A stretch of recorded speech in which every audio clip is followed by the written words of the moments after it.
Nderuar kryetar, të nderuar koleg, doja ta nisja në fakt me fillimin e mbarë të ditës sot, që ishte edhe miratimi me konsensus në Komisionin për Evropën dhe Punët e Jashtme. Si pjesë e këtij komisioni prej shumë kohësh, ishte një kënaqësi e veçantë që kolegët u bën bashkë për ta miratuar këtë projekt rezolut, pa pasur asnjë lloj keq kuptimi apo ndryshimi midis njëri tjetrit, duke rënë dakord në një version final të përbashkët. Dhe për këtë një përgëzim shumë të madh për gjithë kolegët, sepse realisht është edhe fryma e duhur. Nga ana tjetër, ndërkohë që dëgjoja fjalimet e kolegëve sot, s'pari nuk arrita të kuptoja ku mbaronte inteligjenca artificiale dhe s'dyti se ku mbaronte demagogjia. Të dyja kombinoheshin bashkë në një lloj mënyre që të bënte të mendoje sikur jetoje në një botë paralele. Nga njëra anë Shqipëria ishte zi dhe sterr, nga një ana tjetër ishte ndonjëherë në çikmërose ç'është. Realiteti, siç tregojnë edhe raportet e Komisionit Evropian, por edhe raporti që qeveria ka përgatitur për pjesën e negociatave dhe thurinë e tyre, tregojnë që në fakt punë të mira janë bërë plot, por sigurisht kemi edhe shumë punë për të bërë. Dhe pikërisht për këtë do doja të përqendrohesha në 3 çështje konkrete që mendoj janë me rëndësi për qytetarët, për ata që na dëgjojnë dhe mbi gjitha për ata që na kanë zgjedhur për të qenë këtu dhe që t'i çojmë drejt drejtimit evropian, që është në fakt edhe rruga që kemi zgjedhur. E para lidhet me drejtësinë, se u përmend jo pak herë këtu, se si kjo është një nga pikat tona më të forta. Mendoj patjetër që është një nga pikat tona më të forta. A kemi ecur përpara në rrugën për drejtësinë?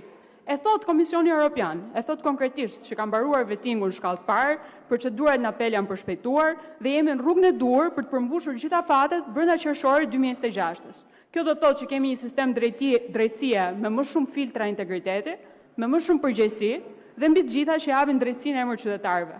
Dhe të arrish që të rikthesh besueshmërinë e qytetarëve te drejtësia nuk është një punë e vogël. A ka mbaruar puna? Mendoj që jo, sepse ende kemi një pirk dosjesh të cilat nuk janë trajtuar, që do të thotë kemi nevojë për eficiencë më të lartë nga ana e gjykatësve, sepse në fund të fundit drejtësia është e sakta dhe e duhura në momentin kur jep përgjigje qytetarëve dhe kur ata nuk enden dyerve të gjykatave. Kështu që prandaj edhe për këtë pjesë kemi patjetër punë për të bërë. E dyta që lidhet me pjesën e vettingut, duhet përfundoj procesi. Ne duhet sigurohemi që në procesin e drejtësisë kemi pastërtinë e figurave të atyre që e drejtojnë këtë proces. Dhe kjo është një pikë shumë e rëndësishme.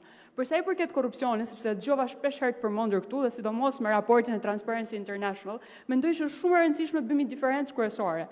Kush është perceptimi i korrupsionit dhe çfarë është korrupsioni në fakt.